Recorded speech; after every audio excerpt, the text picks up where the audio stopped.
Hey guys, every Wednesday night at 9 p.m., you guys can go over to ajoum.podbean.com to download the most recent episode of Orsini's Uncensored Mind. And I am happy to announce that people from over 15 countries have done just that several thousands of times. I am so proud of the success this show has had currently, and I look forward to the future that is so bright. Ooh, I got to wear shades. And if you are a business out there right now looking and entering a sponsorship situation, look no further than Orsini's Uncensored Mind. I've got a ton of fans who are looking to hear all about your service. All you need to do is reach out to me. Send me a message on social media or email me at ajorsini96host@gmail.com, and let's get this buddy system working. I'm here to work for you, and let's make this happen. Warning: the following episode of Orsini's Uncensored Mind contains explicit language and adult content. The thoughts and opinions stated on the show are reflective of AJ Orsini and his guests exclusively. But seriously, guys, the show's called Uncensored. If you got a problem with bad language, I really don't give a shit.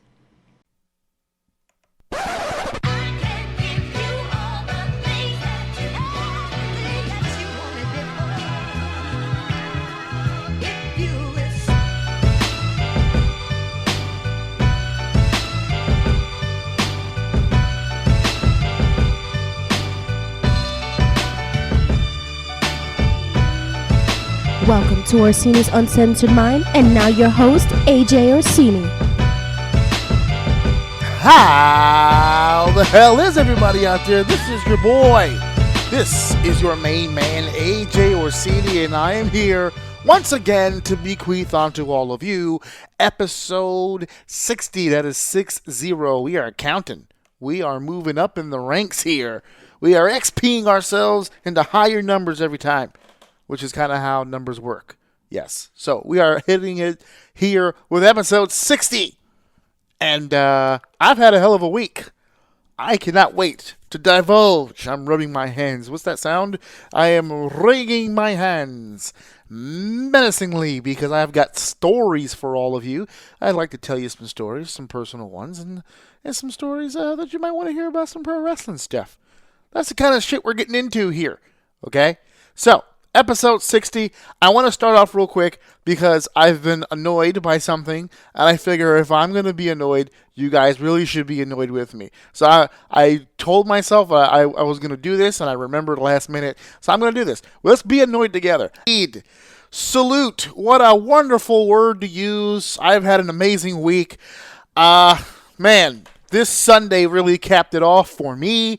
There's been some cool stuff in between as well. I mean, some cool stuff that's happened to me since Sunday, some cool stuff that happened to me before Sunday. A lot has happened since I dropped that last episode last week. I dropped a roundtable this past Sunday. Obviously, there was the WWE Evolution pay-per-view. I did some personal stuff that I want to talk to you guys about. Man, this is going to be crazy. So let's stop being vague. Let's get right into this bullshit. So obviously the top story is going to be the one thing that I will finally be done speaking about because it is done and over with. That is, of course, the Evolution pay-per-view. Gotta talk Evolution pay-per-view. I am not here to address the critics or the criticisms. I don't really care at this point. There were a lot of people who made up their mind about that pay-per-view long before it ever happened. And during the course of the show, because I was in the building, during the course of the show, I could just scroll through my social media every now and then and just see the seething hatred. And it just kind of made me giggle because it's just the commitment, the doubling down of stupidity. People just online just shitting on the show and all these different things. We're going to get to all that later. I just want to let you know that is going to be our top story for the evening. It's going to be the WWE Evolution pay-per-view. If you've heard enough about the Evolution pay-per-view, I feel you. You can go ahead and choose to listen to something else.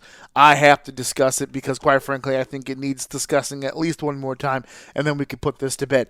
That's the top story. We have other things that we need to discuss, and of course, this is airing on Wednesday, October I have it right in front of me here. Not even October. Yeah, October 31st.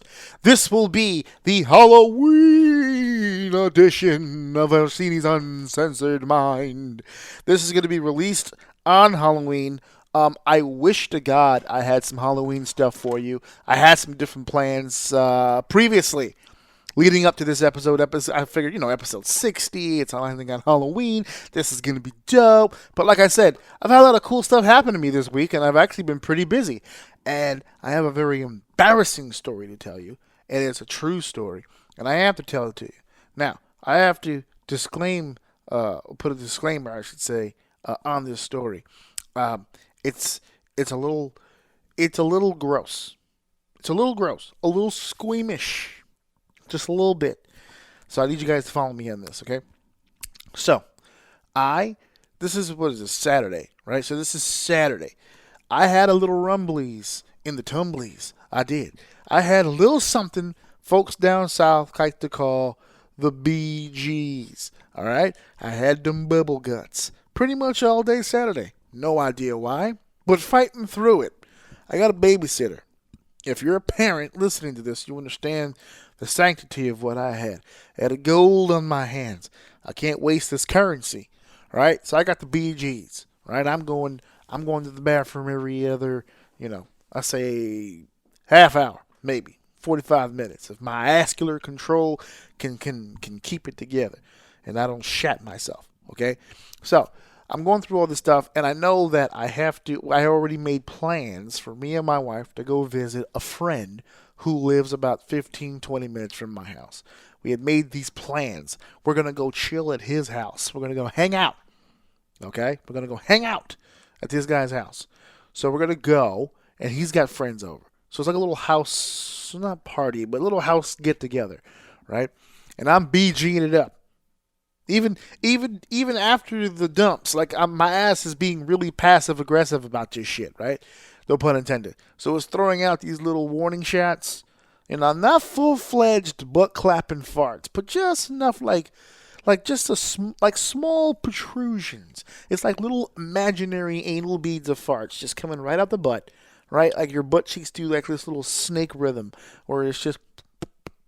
You're not even making noise. Like I'm using sound right now to give you a full picture of what I'm talking about. I mean, a diameter of maybe less than an inch, right? And just a continuous flow of just gaseous emissions just happening and taking place, leading up to the eventual crescendo, I'm sure. But right before we left, I kind of felt good. I was emptied out. I've been drinking fluids. I'm trying to see if that's the issue. And we get into an Uber because we know that we're going to get bombed, so there's no way we're driving back. So we're taking a fucking Uber. I'm in the Uber. We're talking to my wife. We're checking on my son and my brother and making sure everything's okay. And I'm just popping. All right. I mean, I know what you're thinking to yourself. There's no way that you were consistently farting for that amount. Dude, I'm talking about like I needed a ginger ale in the worst fucking way. Like I had some gaseous shit going on. There was a civil war in my stomach, and I couldn't get a fucking grip as to what was happening in here. It was fucking me up. So we get to the guy's house. All right, this is where the embarrassing part comes in. Okay, the dude in the cab, I think, was already on to me. I think the cat was kind of out of the bag on that. Like he wants his tip and his 5 stars, so he's not gonna say shit. But I think we kind of made like this awkward eye contact in the rear view mirror, where it's like he knows what I'm doing and I know what I'm doing, but I'm not gonna give him the privilege of acknowledging that I did it. So he's just gonna continue driving the car, knowing full well that I'm doing it. That type of scenario. So I'm basically just repainting his entire back seat back there. I'm really putting the finishing touch on this sumbitch. Whoever the next rider after me was, I apologize thoroughly that my ass had made the statement that it made. But hopefully you rallied and you got through that, because I had to rally myself. So we get to the guy's fucking house, and I'm trying to keep composed here. Okay, I think I said it already. Vascular control. I'm trying to make sure that the Panama Canal that is my anus does not open and let through. All right, no more business transactions. We trying to shut this down. We're guests in a home. All right, very nice home, mind you. So I'm trying to keep things under wraps here with the old bubble. So I'm there, my wife's there, the gentleman, his name is Chris, the gentleman hosting this little get together. He's cooking up, last minute meal stuff for the evening. We made wings. We had wings. Okay. Now I know what you're thinking. All right, AJ, you've got the bubble guts. you're bubbling up in here. There's nothing really sticking. Everything you're putting in your mouth is coming out your ass faster than the system can process. Wings is not the smartest idea. Well, to that, I will counter by saying you're absolutely right. So what happened is I got the bubble guts. So I'm trying not to do anything in this dude's house. But the smell of the food coming from the kitchen is doing a number on me. I got the cool sweats. I have like a slight sheen of perspiration upon my brow. I feel like crying. I'm in a bad place physically and emotionally. You understand what I'm trying to say to you? This is a very taxing situation. I'm trying not to use the bathroom. I have made a decision in my mind that this is the way this is going to go. So, obviously, my body has a completely different plan. So, I'm smelling all this good shit, and my stomach is starting to go crazy. So, I look over to my wife, who is half in the kitchen, half not. She's talking to him, but she's also trying to talk to me. It's a weird thing, and we're in a weird place, right? So, I'm trying to give her, I'm doing it now, like, hopefully you can hear it. I'm trying to give her the wink, like I'm trying to give her the Iggy that I gotta go to the bathroom. So I'm trying to see if she can make some sort of distraction play to divert him from where I'm headed. And as she does pick up on it, she goes fully into the kitchen to take his attention and focus off of what's going on in the room, completely on her and completely on the wings. This leaves me open to head over to the bathroom and handle my business. Now, this gentleman has quite a nice bathroom. I mean, it's got the placemat. He has that little thing. There's this new thing now. I don't know if you guys know. Like, apparently we've been shitting wrong this entire time, and there's this little footrest that they put now in front of the toilet, so you can have like your legs hiked up while you shit. There's diagrams about it on TV and everything. It's hilarious.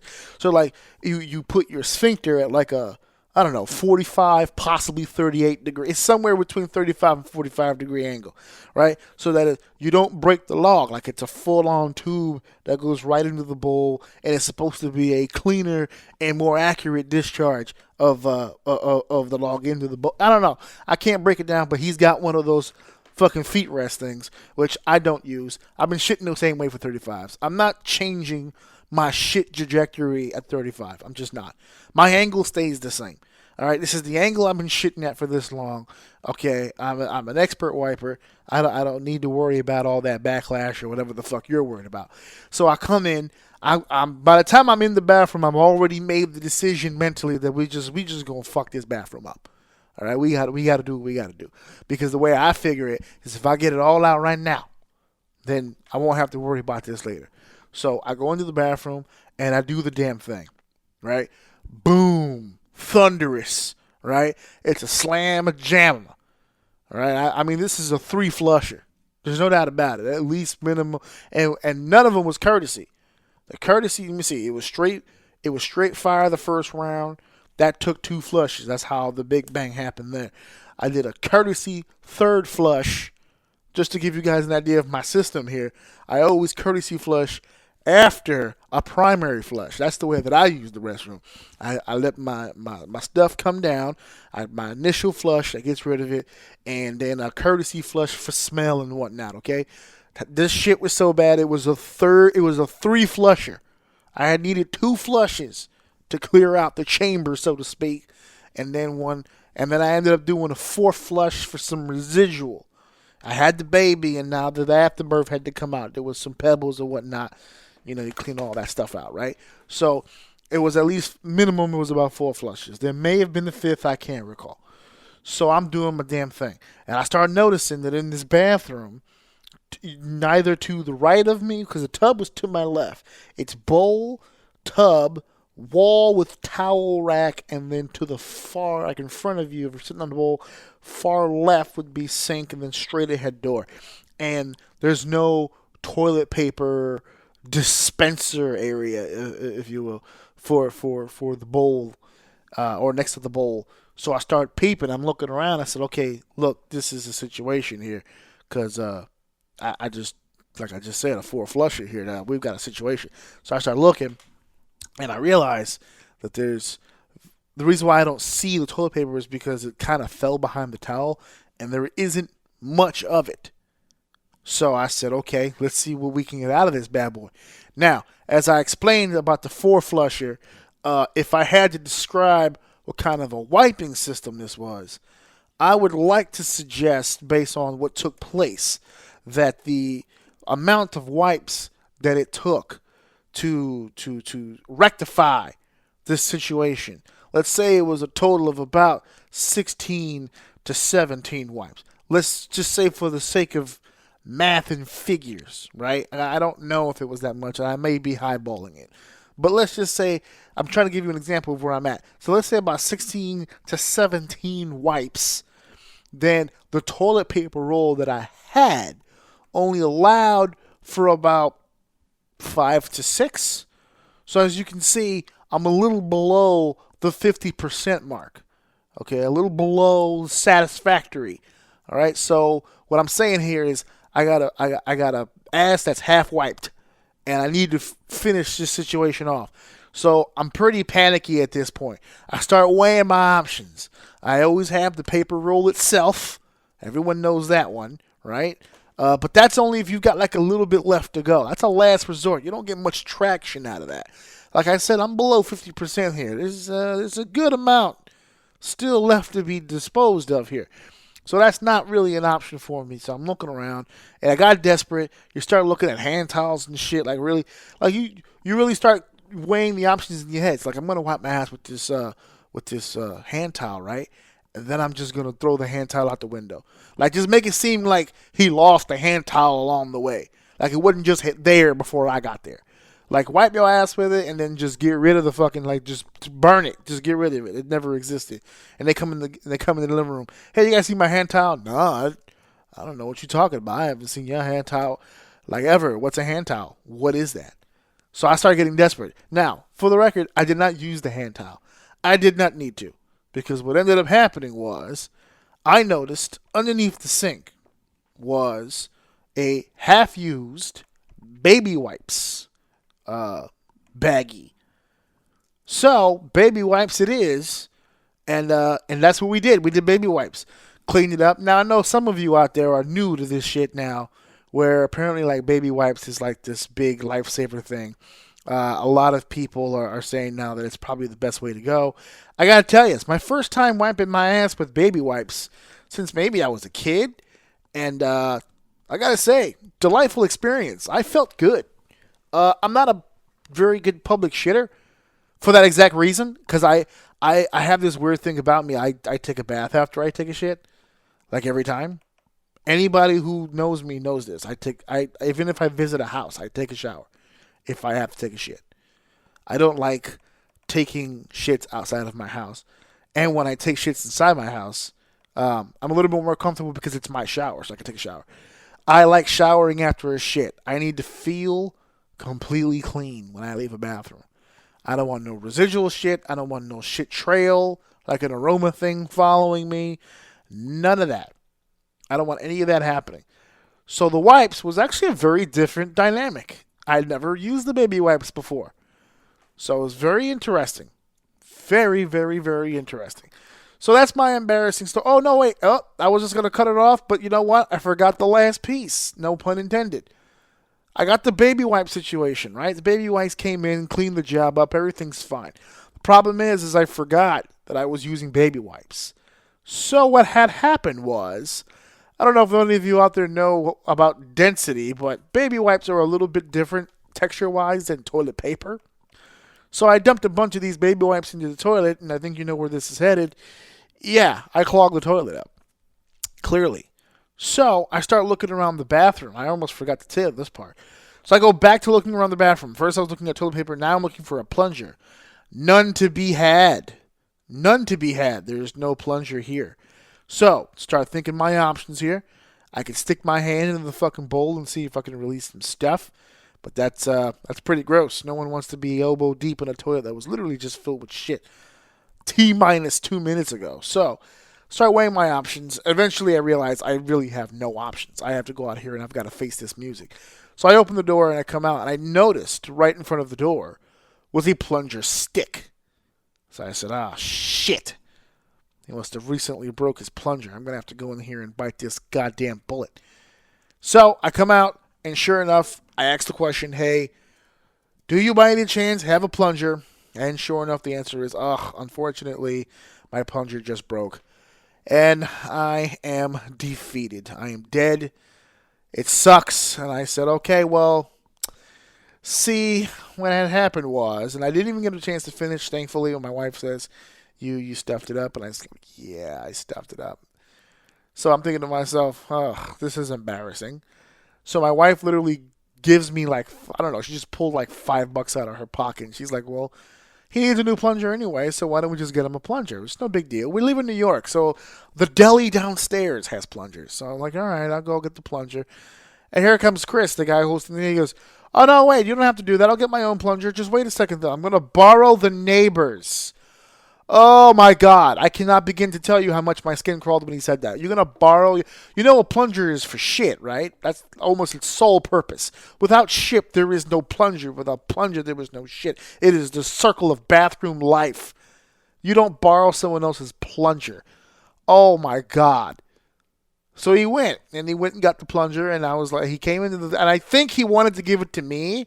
No dice, my friend. I will just as soon as leave my shit in your house before I touch that unknown substance that is in your hand. I see the wood and I see the rubber, and I refuse, my friend.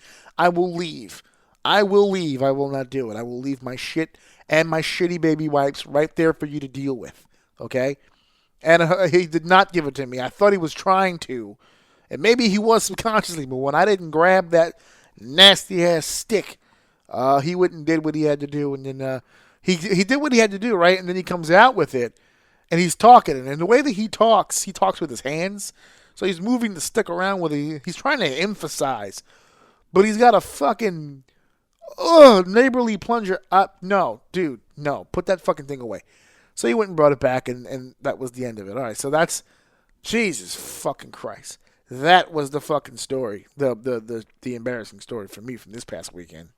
In over 15 countries, over several thousands of downloads, Orsini's Uncensored Mind is flying right straight through the stratosphere. It is growing every single day, and of course you can catch the weekly releases every week, every Wednesday, 9 p.m. by going to ajoursinity.podbean.com. But if you cannot reach us there are many other platforms in which you can catch the show.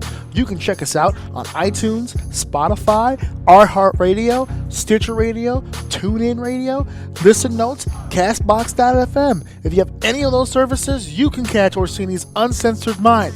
Again, every Wednesday, 9 p.m. Become a member of the Squad of O. It's a pretty cool group of people, and it's a pretty awesome show to listen to. And I would know because I host a show. I really need you guys to listen. Check us out. So, now that I've shared far too much about myself and gave you guys an inside look at what's been going on with me and my weekend here, a couple of other things I want to talk about here really quickly. They're very wrestling related, so we're going to start dabbling into the wrestling stuff now. So we're not starting with WWE stuff. We're actually starting with a little bit of Impact Wrestling and a little bit of Ring of Honor news. We're going to talk about a little bit of about championship reigns here, and the reason we're going to bring that up is because we've made history with one. We're on the cusp. Well, actually, we've made history with both, but we're on the cusp of some very serious history between one individual and one tag team.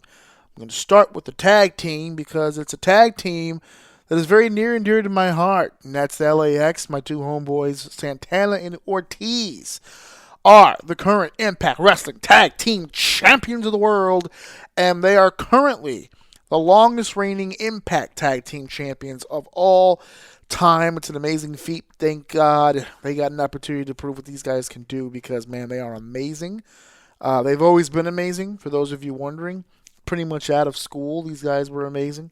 And I'm glad the rest of the world is finally seeing it. But the reason why I'm bringing it up isn't just because of that. Because if you think about it realistically, as great friends as they are to me, Impact Wrestling in and of itself doesn't have a very long history, especially when it comes to championship reigns, obviously. As we all know, this is formerly Global Force Wrestling, formerly Total Nonstop Action. The current reign for LAX, I have the facts in front of me here. Let me see, as of October 25th, so was that 5 days ago? So they should be, ironically, 187 from when I'm recording this. Is Tuesday night, so 188, I guess Wednesday when this airs, will be their combined tag team reign thus far, 183 days. That makes them the longest running Impact Wrestling World Heavyweight Champion, World Tag Team Champions. If they hold the belt for just 25 more days, they will be surpassing Beer Money for the longest reigning TNA Tag Team Champions of all time. But the overall history of this company from day one, the Tag Team Championship title reign record is 250 days, held by America's Most Wanted, Chris Harris, James Storm, from the NWA TNA era. That's back when they were the NWA World Tag Team Champions. So they're within reach of a lot of history here. If they reach 251 days, they will be the longest reigning Tag Team Champions of any rendition of TNA, whether it be TNA, Global Force, or Impact, or even NWA, whatever the case may be. I think they're going to do it. I think they're going to get to 251. As a matter of fact, I think they're going to blow that record out of the water for two reasons. A, they're super talented, and the tag team division should be revolved around them. Secondly, and more importantly, they don't have nearly enough contenders to play back and forth with. OVE is an amazing team, and they've had their wars with them. But like I said, they've had their wars with them. Obviously, the OGs was another great feud, but you're going to have to start building some opponents for them really fast in order to keep that 251 interesting. They're going to keep the matches good because they're that good. But I think the strength of LAX right now needs to be their storytelling. And as good of storytellers as they are, I don't really think they've been tested just yet. OVE was an easy one. To be honest with you, it's an easy one. They're super athletic. We already know the match is going to be dope. All they needed was the right writing, and they got it. They got the right writing, and everything made sense.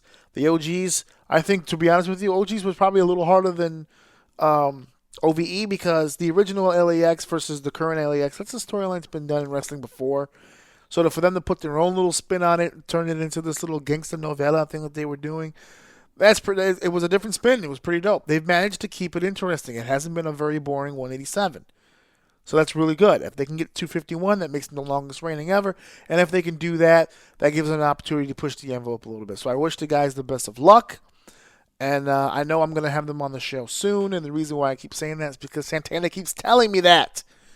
They're very busy. They're good friends of mine, but they're very busy, obviously. As I record this, I believe they're still on the Jericho cruise. They're the Jericho cruise, kicking it with all the biggest stars in the world. Very proud of those guys, and I don't give them shit for it because they tell me all the time, yeah, we're gonna do the show, and I don't give them shit for it because they're doing their thing, they're living their dream. I'm super happy for them, and to be honest with you, I'm a little low on the totem pole.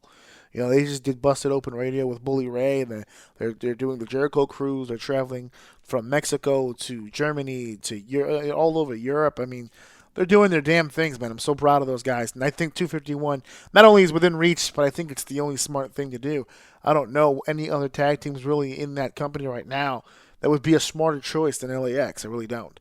And that's just not me being biased. I'm just looking at it from a wrestling standpoint. You can probably do OVE. They didn't have that long a run with the tag titles. So if you want to bring them back into focus and get those belts back onto them for a little bit, just to build kind of like a two-team rivalry for the ages type deal, then that would be great. The Beer Money and Motor City Machine Guns of 2018. That would be stupendous. Another piece of history that is being made over at Ring of Honor is by the Ring of Honor World's Heavyweight Champion, Jay Lethal. He's got a lot of history here, and I got a personal story about him as well, too. But let's talk a little bit about the statistics here. He is the current Ring of Honor World Heavyweight Champion. Obviously, he's been defending the championship for a long while here. It says here, Lethal achieved another milestone when he moved past Nigel McGuinness into second place for most combined days as ROH World Champion at 546. This article was written today. So it would be 546. Wow, this article was more accurate time-wise than I thought. But yeah, 546. He only trails Samoa Joe, who held it for a combined 645 days. So that leaves him about 99 days to go here. That's roughly about we'll say three and change months wise. Another one who I think can do it, and to be honest with you, probably should, because as great as that run was for Samoa Joe, 645 days, that was a maniacal run for him. He had a great run as Ring of Honor World Champion. Not only did it put him on the map, it put the whole fucking company on the map. That's what you want your world champ to do. And that was an amazing run. Unfortunately, that run was about 13 years ago. And I think it's either about time or getting about that time for some new blood to go ahead and take over. And if you're going to do it, why not Jay Lethal? I mean, it says here, I'm just going to read what it says here. Lethal, aptly named the franchise of Ring of Honor, held the title for 427 days from 2015 to 2016, and his second and current reign began June 30th. It is now at 119 days. When taking into account his two reigns as Ring of Honor World Television Champion, one reign as the ROH Pure Champion, which was a title that merged with the world title in 2006, Lethal is by far the most decorated singles competitor in ROH history, having spent 1,407 days with gold around his waist. That is an amazing accomplishment for anybody in the modern era to do. Ring of Honor really brought that back. The WWE used to do stuff like that, or the NWA used to do stuff like that, where champions would hold the belts literally for like a million years, and they would just build around that guy and just feed him opponent after opponent. And that kind of went away in the 90s. Title reigns lasted, 2-3 months, and then they'd be on to the next guy, and they'd be doing storylines involved with that. So long champions kind of went away for a long while. Ring of Honor brought that back, and I speaking on experience, because when you take into consideration, I think Samoa Joe really started that off. I mean, you think about it, low key was the big draw at the time. He was the first champion. He lasted a few months before he lost it to Xavier, who had it for about a month or two, who then lost it to Samoa Joe, and then Samoa Joe, there you go, 645 fucking days as champion. And guys after that, he lost it to Aries, who had it for almost a year. And then we got long reigns like Daniel Bryan, who had 500 plus days. Nigel McGuinness, who was 500 plus days. Austin Aries had a nice little run with it. I mean, these guys were having legit long-term runs with the heavyweight championship. Adam Cole has 3 championship reigns to his claim. I mean, Ring of Honor really brought that back and put it back into perspective here. Now, as a lineup here, Lethal's next title defense will be against Kenny King on November 11th when the Global Wars tour concludes in Toronto. That match follows a grueling stretch for Lethal in which he will appear on the Jericho Cruise. He'll be competing at Steel City Excellence, Pittsburgh, November 3rd, Survival of the Fittest, Columbus, November 4th, Global Wars events in Lewiston, Maine, November 7th, Lowell, Mass, November 8th, and Buffalo, New York, November 9th. He's not just competing on the indie schedule, folks, where he wrestles once a month, 2 times a month at most. He's wrestling almost literally every fucking day. This guy is out here doing the damn thing, and he's held the belt for that long. That's impressive. That's a real world champion. And he's doing something very special. Now, the personal story, I go back a long time with Ring of Honor as well. As a matter of fact, the first event that I ever attended live was a show over at the Rexplex over in Elizabeth, New Jersey. For those of you who don't know, it was like a skate park entertainment area that housed some wrestling. And it was way back, 9/11. It was September 11th of 2004. And it was my anniversary gift. My 1-year anniversary gift from my wife was Ring of Honor tickets. And that's kind of when I knew. No, that was it. She was the one.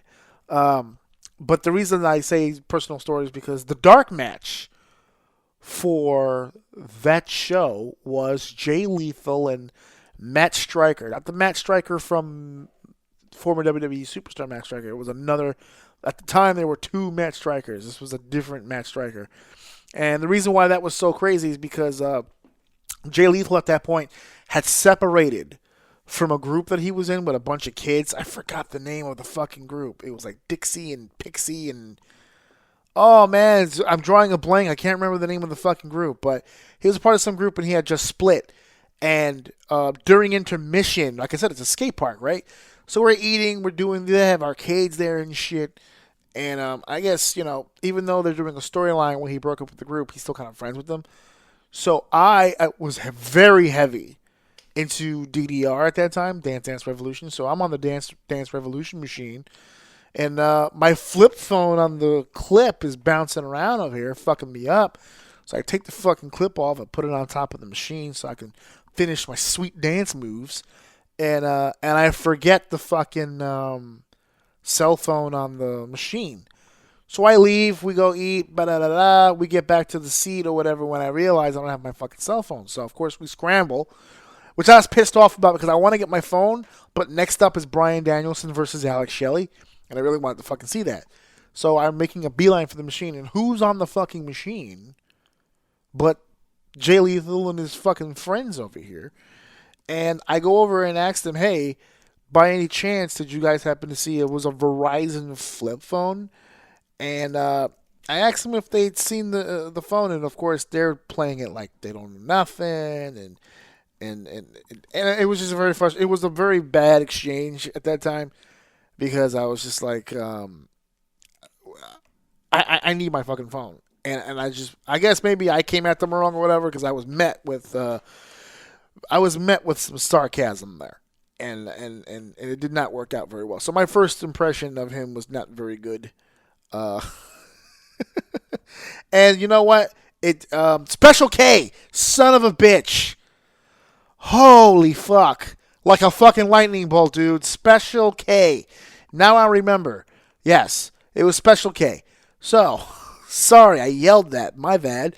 That was I might have to edit it. Nah, fuck that. That was emotion. That was pure, unmitigated emotion. But yes. So, my first impression of Jay Lethal, not so good. But he's a hell of a wrestler. I got to know him a little bit in person when I worked with House of Glory and from other shows that I worked at. And so my opinion of him definitely changed over time. But he's a hell of a champion. And I can't wait for... Oh, here it is. Yeah. This is what I was trying to get at. It's a pretty dope entrance. Yeah, I definitely want cookies right now. I don't even know why. I can't explain it. Yeah. We kind of went off the rails there, but yeah, Jay Lethal's doing some really cool shit at Ring of Honor. To think, he went from that shit to the most decorated Ring of Honor star, literally, of all time. That's pretty dope. Anyway, on to other pro wrestling news. This one now, we are switching over to the WWE for just a quick second.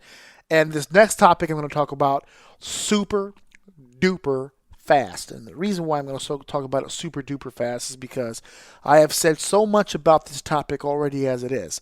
And no matter how many times people try to correct me or yell at me or call me an idiot, or I've actually been called a piece of shit over this topic, there's nothing much more for me to say on it. So I'm not going to spend that much more time on it. But, of course, this Friday, WWE will be presenting Crown Jewel. Now, if you listen to Raw and SmackDown, you have no idea where and what this really is. But I'm going to go ahead and say it because it's what it is, and it's the truth. This Friday, WWE will be presenting Crown Jewel, which is a pay-per-view event that will be taking place in Saudi Arabia. You guys following me on this? Saudi Arabia. I've been saying it for fucking weeks, folks, and now we're on the precipice. It's right there. All right, this is going to air Wednesday. The show is on Friday. Okay? The show was never being moved. The show was never being canceled. The show was never in danger of one fucking thing. Not one thing. It was never in danger of anything at all. I told you guys 1,000 times what the deal was. Nobody ever wants to fucking listen to me. Everyone always thinks I'm speaking in whatchamacallit, in ratings. I want to get rating. Oh, he wants to get likes.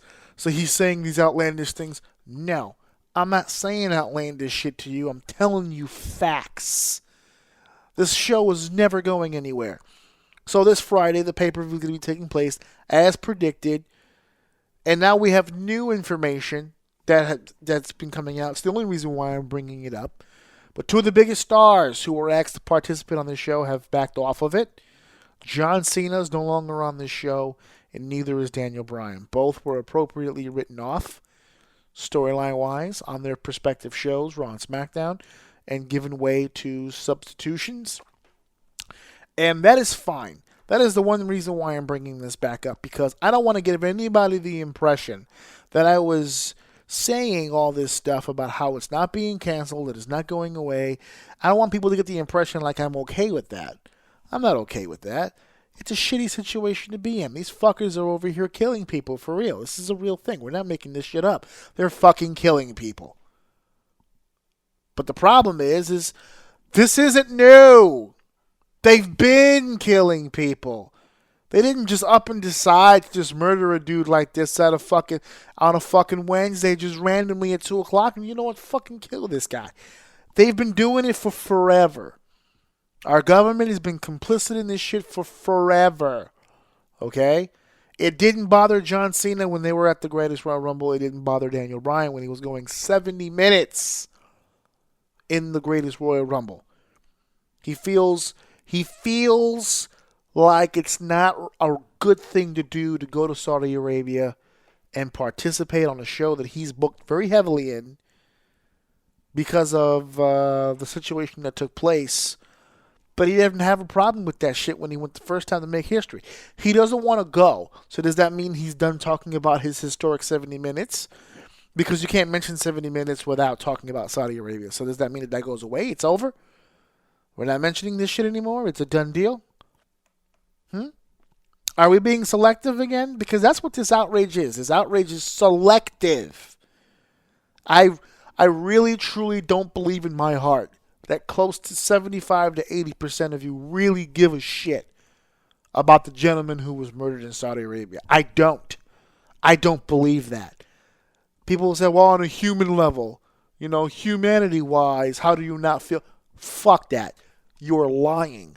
You're full of shit. You don't give a fuck. I've seen people go online this past few weeks destroying the WWE on their decision to continue forward with this show. I mean, we're talking about people in their 30s and 40s over here. That's bullshit. WWE's all about the money. First of all, it's a business. Of course, it's about the money. Duh. That's what a business is.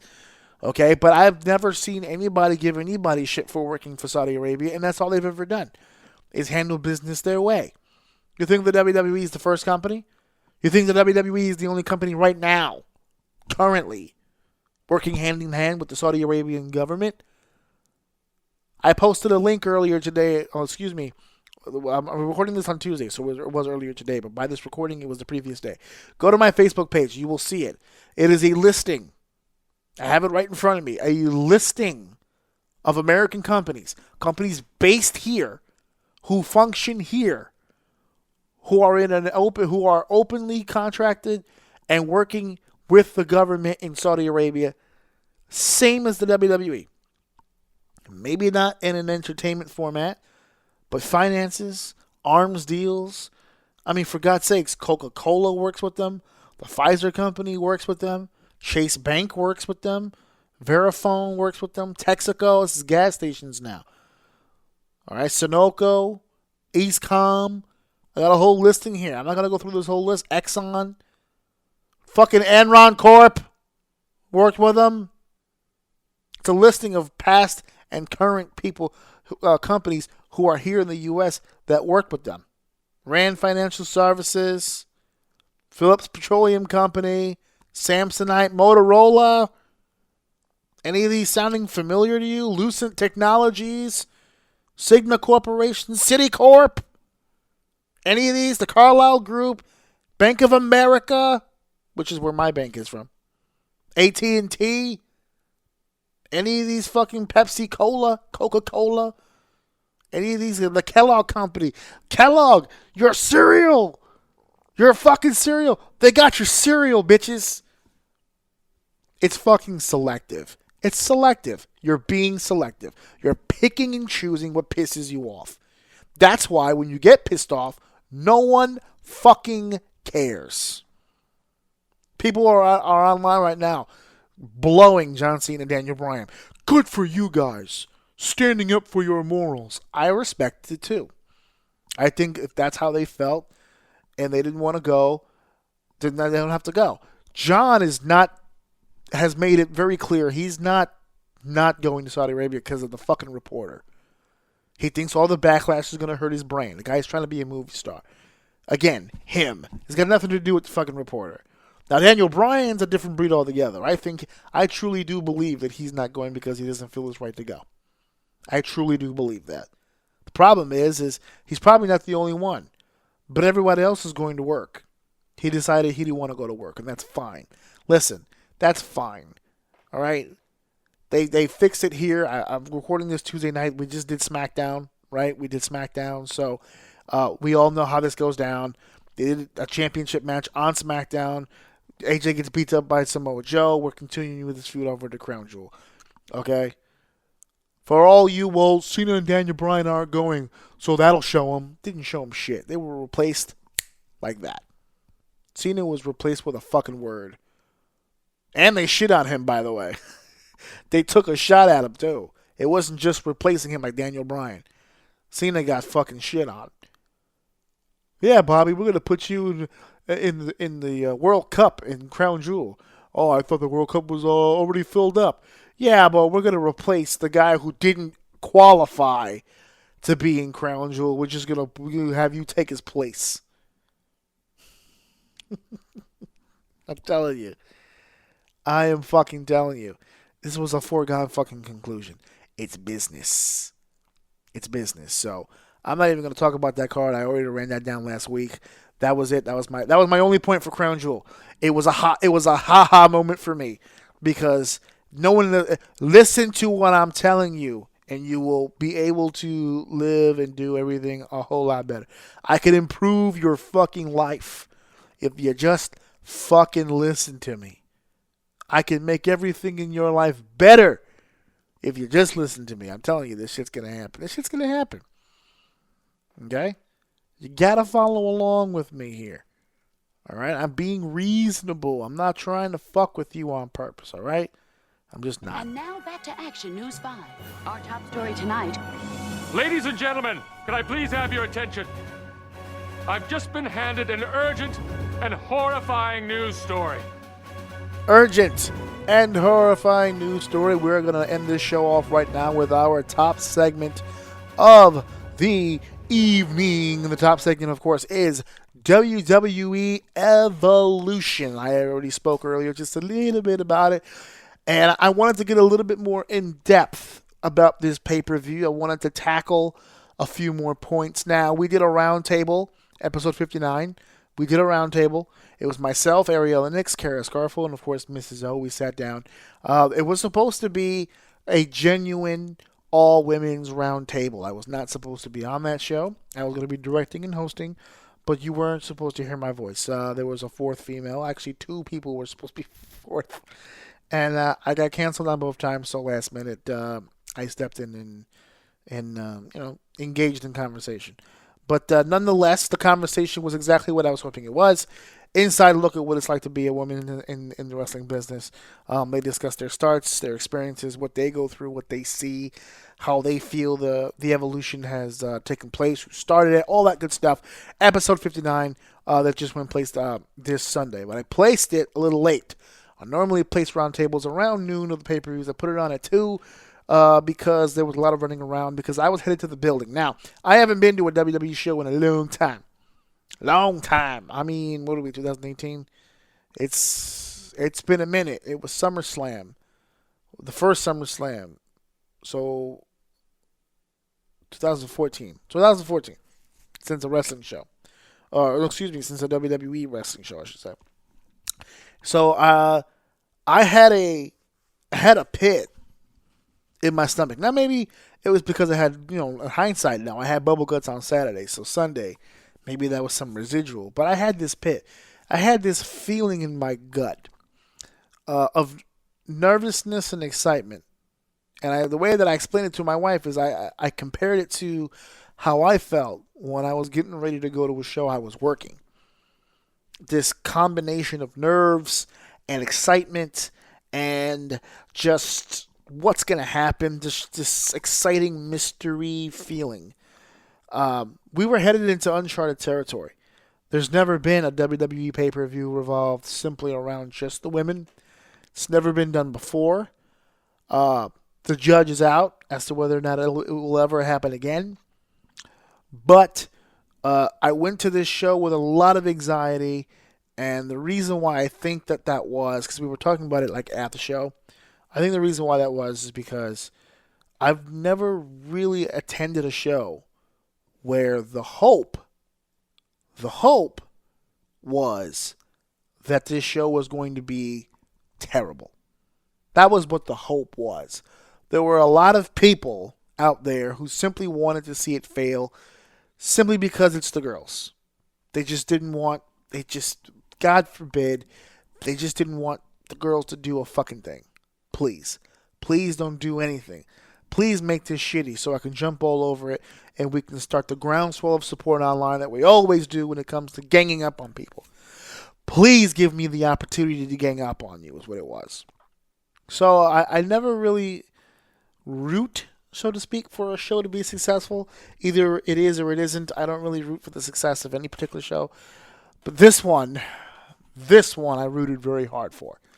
I thought to myself, please go out there and just fucking kill it. Please, just go out there. No mistakes, ladies. Just go. So, I just wanted to give a little insight. First of all, first and foremost, let's just talk about the pay-per-view itself. The building is the Nassau Coliseum. I've been there 1,000 times. It's not my favorite building in the entire world.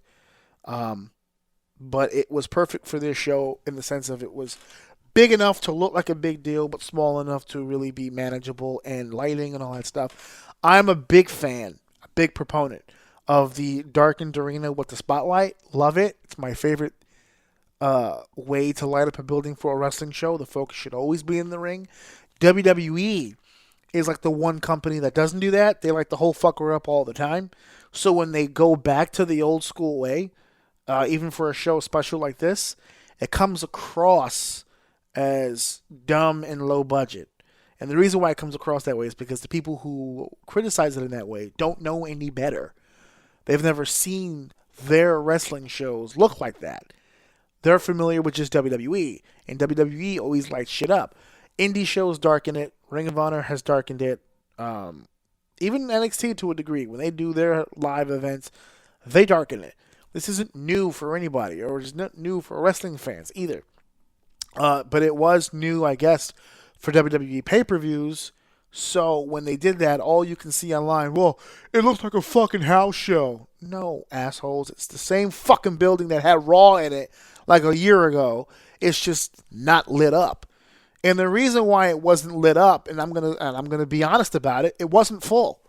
Now, it was a nice-sized house. I'm not gonna sit here and shit on it. It was a nice-sized house. As a matter of fact, it was pretty much up there on par with a lot of recent Raws and SmackDowns. Because for the record, folks, they don't sell out either. Okay, it was a nice-sized audience, and the most important part about these audiences, they were awake. They cared.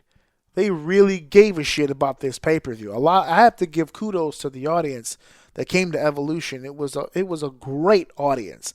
I put on my social media, somebody tried the beach ball deal. That person was damn near hung, tarred, and feathered. Not tonight, bitches. Don't do that shit tonight. People were very upset. They got boos. They popped it. They popped the fucking balloon. It was a whole ordeal. The audience took this fucking pay-per-view seriously. So I'm super excited about that. My brother brought up a good question, because again, he made up a good point. That he was here babysitting my son. So he said, when you guys get over there, just look around and see if you see more girls than usual. See if these females actually stepped up and supported their own kind here. And I'm happy to say, I personally believe the audience was kind of split. It was probably just as many guys as there were girls. And I was super excited about that in a positive way. I was like, this is good. I actually made the joke. I said, the one thing that's great about an all-women's pay-per-view is there probably won't be that many guys in the bathroom. Au contraire, my friend. Quite a few guys were at that pay-per-view. And all the guys that I bumped into anyway at this pay-per-view, super into the idea about women not only having their own pay-per-view, but having more of a hand in their own future when it comes to wrestling. There were a lot of guys that were there with Alexa Bliss shirts, Becky shirts, Charlotte shirts. I mean, they sold merch for the ladies and for the Evolution pay-per-view. My wife brought up a very good point. She goes, do you think we'll be able to get any of the guy shirts? And I thought maybe you don't want to limit yourself, but Lord and behold, we get to the pay-per-view Evolution. I didn't see any guy shirts for sale. Trish had new shirts. Lita had new shirts. Alexa Bliss had new shirts. They had Evolution shirts, like the pay-per-view, shirts for the pay-per-view, which I purchased. I have an Evolution shirt now, which is pretty cool. It's got the New York on it. I was here, all that stuff. It was dope. It was a great atmosphere. I put that on social media too. The atmosphere was fun. I haven't been to a WWE show in a long time, but when I did, the atmosphere never felt fun anymore. And that's why I think I stopped going. The atmosphere wasn't fun. Everybody's just a professional bitcher now. All they do is just bitch all fucking day about the things they don't like. Standing in line for a wrestling show is the worst fucking experience for certain companies. I know people shit on CZW a lot for that, but like Ring of Honor has a really bad history of that, where Ring of Honor fans who are online, like to go into the building for the wrestling show, are just unfucking fucking tolerable. You can't fucking deal with these people. It's just just bitching and moaning about every fucking thing that's what they feel is wrong with the business, and you just want to have a good time. Fuck. But this show had that. We were online to get into the building. We were online for our food. We were online for the t-shirts. We spent time on lines, but they were all positive experiences. I didn't have a problem with literally any of those fucking lines that I was on. It was really, really cool. My wife got cotton candy, and it was just an amazing atmosphere. I love the staging. The staging was different, and it wasn't. I know because I think my wife put it out. There was no LED screens for the aprons, and there wasn't an LED screen for the entrance. The ramp wasn't there. I thought that was awesome.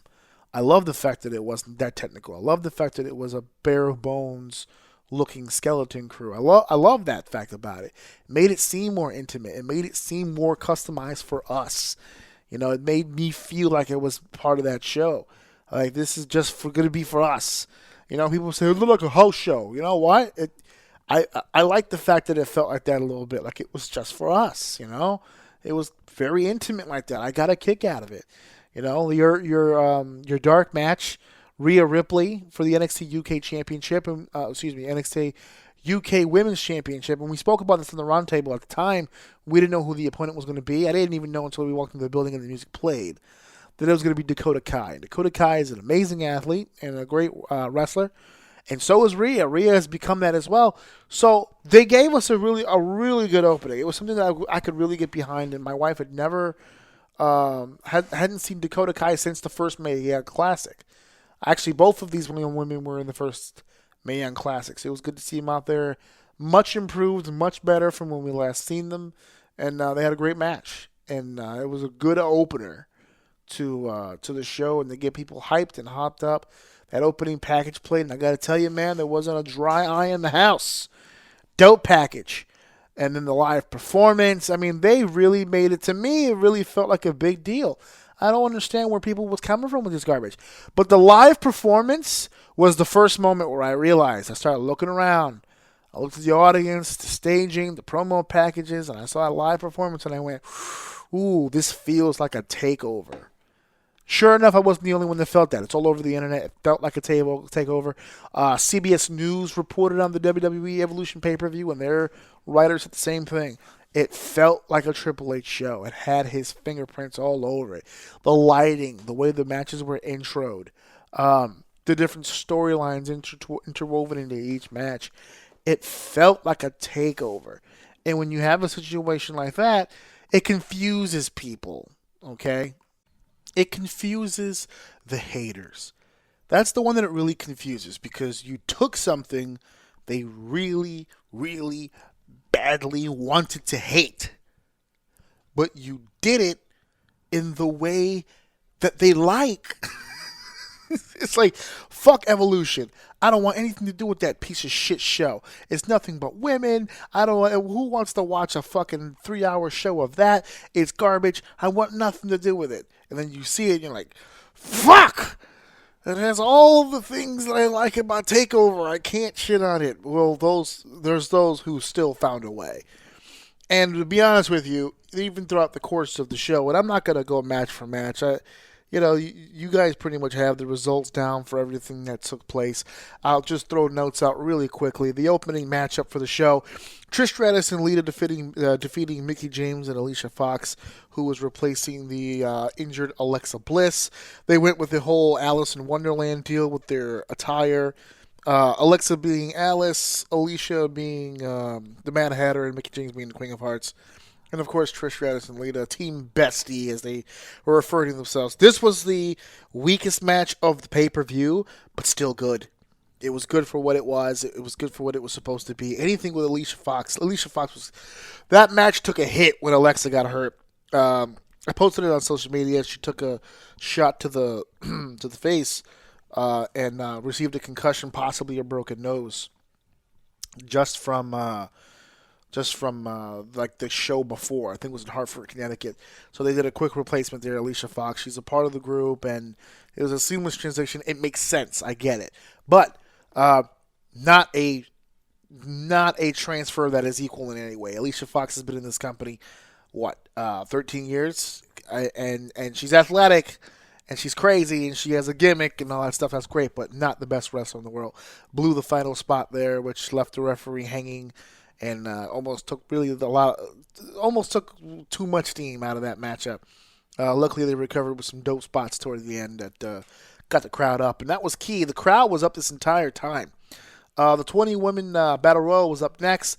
I liked this Battle Royal a lot. Everyone got a chance to do something. I loved how hyped people got when Tamina and Jax were on the same page. That would be a dope tag team. I know they're starting to put tag teams together for the females. And I know for a fact that one would be a really good one. So Nia Jax would go on to win, last eliminating Ember Moon. And if you listen to the roundtable, if I'm not mistaken, I had Asuka in that. Asuka being in this battle royal made 0 sense to me. Even now, the match is over. I still don't understand how she wasn't in a high-profile matchup. But I can't say that it was that bad of a decision because the ones who were given that shot pretty much knocked it out of the park. The next matchup, the finals of the 2018 Mae Young Classic, Toni Storm and Io Shirai.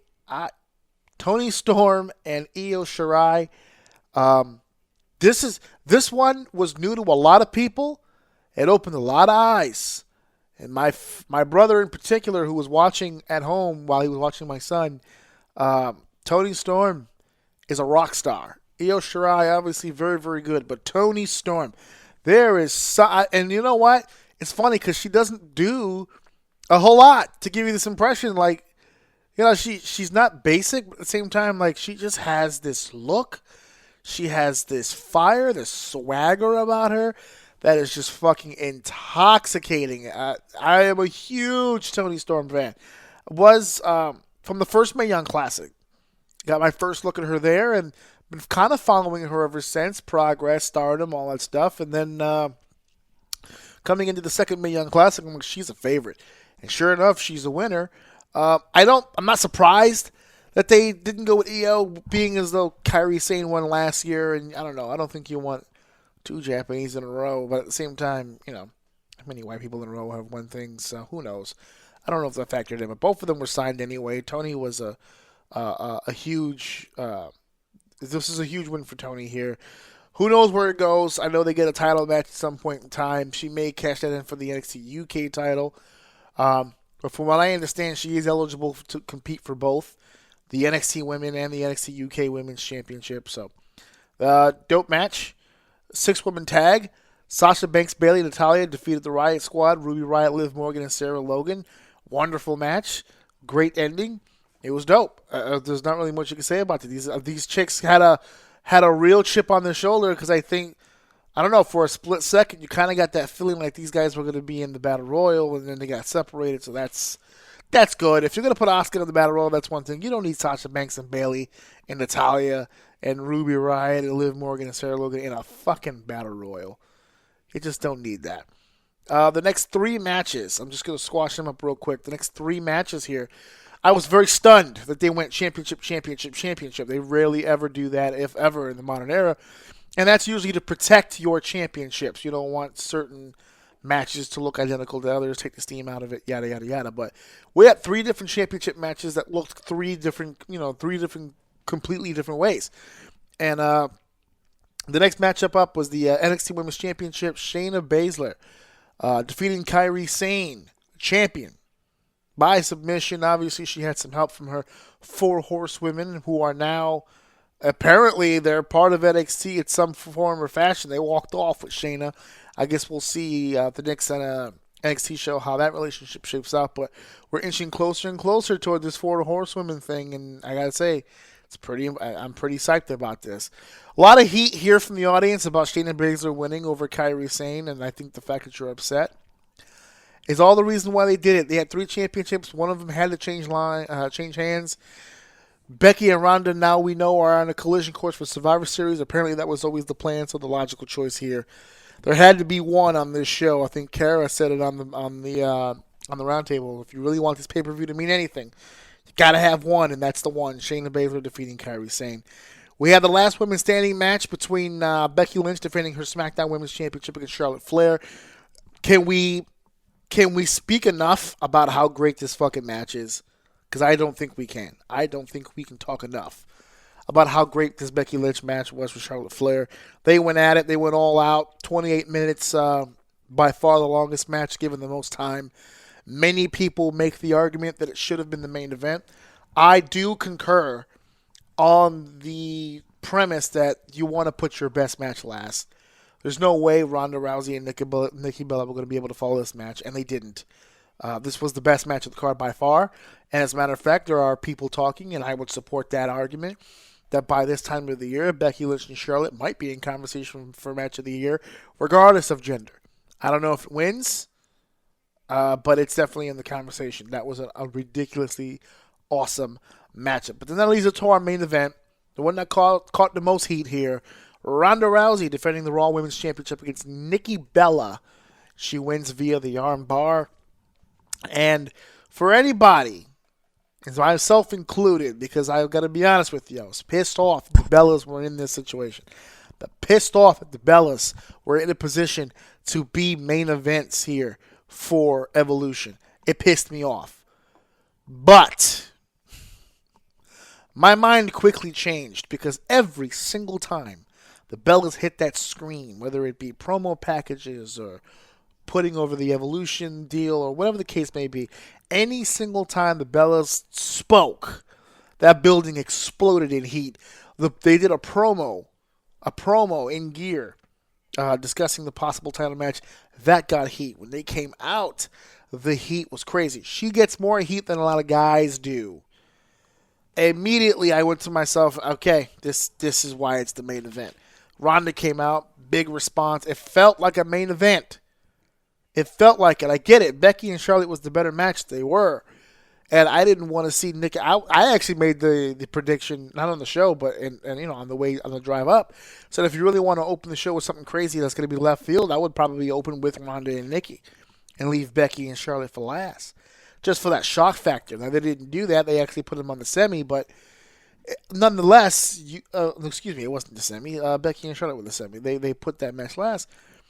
You can make the argument based on how that match went down that it wasn't the greatest match of all time, but it was definitely serviceable. Nikki did her job. Nikki did exactly what she was supposed to do. It wasn't supposed to be a wrestling match classic. It was supposed to be Ronda Rousey looking like a fucking machine, tapping bitches out left and right. And to be honest with you, it's what it was. Nikki got some heat stuff in there. Brie, they did all the heel stuff you're supposed to do to build up for the babyface's eventual fire up. And when it came, baby, it came. And it was great, and I thought it was good. I don't really have a problem with any match on this card. Throw a dart. Now, there are going to be people who criticize. There were too many botches. First of all, how many botches do you think happen on the men's show that just get fucking obliterated or fucking turn a blind eye to. Everybody makes mistakes. I'm not gonna hold that shit against them. Sorry, it's a pay-per-view, a lot of pressure. Everybody was feeling it. You're gonna slip up. It's unfortunate, but that's the kind of stuff that happens. It just kind of fucking happens that way. Total Bellas or Total Divas or whatever the case may be, I don't know. But Nikki is over as a fucking heel. She just is. People just fucking hate this bitch. And Ronda liked her, or the people like Ronda.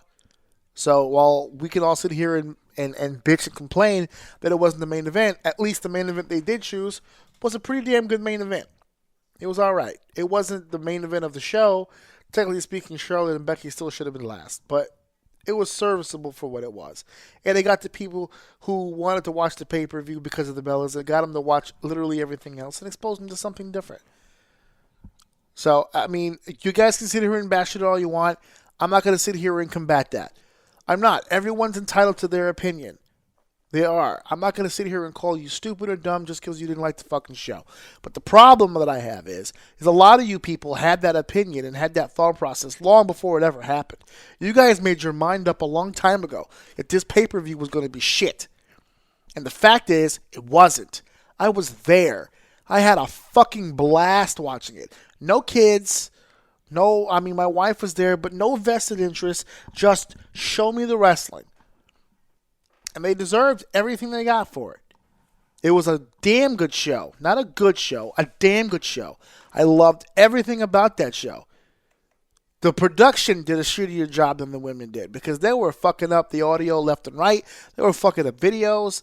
It was nuts out there. And they've been doing promotional stuff for Crown Jewel along with Evolution. Now Evolution's out of the way.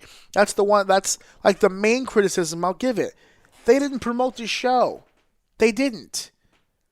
People complain about the darkness. They darked out the crowd. And I said in the beginning of this, yeah, they blocked it out because it wasn't full. Well, why wasn't it full, assholes? You should have went out there and fucking promoted it. They didn't. Now, if they do it again, I promise you, based on the premise we've set, based on the way this show has panned itself out, if we did another one, fuck, you better be ready to go, man. Put the fucking machine behind this shit. There's a market for it. People were going gaga over this show yesterday, buying the merch, following people on the social media. That's what you want. It serviced the exact purpose that it needed to service. That's it. There's no special formula to that. You can bitch and moan and talk about your preferences all you want. That's fine. No one's going to take it away from you guys. But if you're being real and honest with yourself, it wasn't that bad a show. It was really good. I enjoyed it. Evolution was a hell of a pay-per-view. But Evolution and Crown Jewel are in the same basket with me. I've talked enough about Evolution. I've talked enough about Crown Jewel. We're going to be steering into other directions from here on out, folks. I've got some plans. I've got some guests coming up. I've got some topics coming up. I've expanded my repertoire as far as the independent wrestling stuff goes. So this is going to be really fun. I'm going to be divulging into some new stuff. I'm trying to find myself outside of my comfort zone. So in order for that to happen, I'm going to start having to, mix some stuff up. So that's the Evolution stuff. I'm not going to harp too much on the negativity stuff. I do a lot of that on social media as it is. I'm not going to spend my time on my show promoting more fucking negativity. I've made the decision. I don't even know if I mentioned this before. I've made the decision just in my life, just in general. I'm just done with all negativity. I just really am. I'm done with the negativity just of life. I just don't want to contribute to it anymore. And while, yes, it's a show, so I'll be discussing things that, that I dislike and will be combative from time to time, I'm just not going to go out of my way to do that. All right? I'm not going to go out of my way to do that. You guys had a fucking problem with the show, that's your fucking problem. All right? And I hope there is another one, at least one more, just to make sure that this time around it's promoted correctly, and this time around the power players that you need in place are there. Because although they had a nice blend of old and young and present and current and future and yada, yada, yada, yada, the next one better be about the goddamn present and future, man. Enough with the past. Enough. Enough with the bringing people back from whatever. The Kelly Kellys of the world. Even for the Crown Jewel show. I mean, the fucking the Shawn Michaels and the Takers and the Kanes. I'm fucking done. I'm done. I don't need any more fucking people coming back to do nothing. Okay? Your time is up. It's over. It's been gone for a long time. I'm done. That's a very strong statement that I'm making right now, especially to close out the show. And I'll divulge into this probably more the next time because I'll have a more thought out opinion about that. But I'm through with it. I'm sick of it. I don't need to see any more old heads doing anything else. It's not nostalgia if you do it every fucking day. It's not. Once in a while, you bring these fucking guys back. They shuck and jive. They wave. It's a cool moment. But today's WWE should be about today's superstars. That's it. Shouldn't be about yesterday's fucking people. The match that we had on Raw, the 10-woman tag, and then Natalia and Bayley, that was nice. That was a good moment. That needs to be the end of it. Never again. It should be over at this point. So, hopefully it will be. All right, so I'm not going to talk you guys' ears off anymore. I know you guys are getting ready to go do some shit. So, here's the deal. It's Halloween. I'm going to probably put this out a little earlier so I can go hang out with my kid. Everybody out there, be safe. I didn't do a Halloween episode this year because, like I said, I've been running around like a crazy person. So, you guys, a themed episode. Next year, we're going to make it big. Big Halloween episode, especially since it's going to be following the 1 year anniversary. So, I owe you guys one on that one. But, yeah, so check that stuff out. Thank you guys for listening. Thank you guys for downloading. Thank you guys for sharing. And thank you guys for enjoying. And go out there and enjoy yourself a happy Halloween. Anyway, house. Listen to my daddy so. Or see the extra line.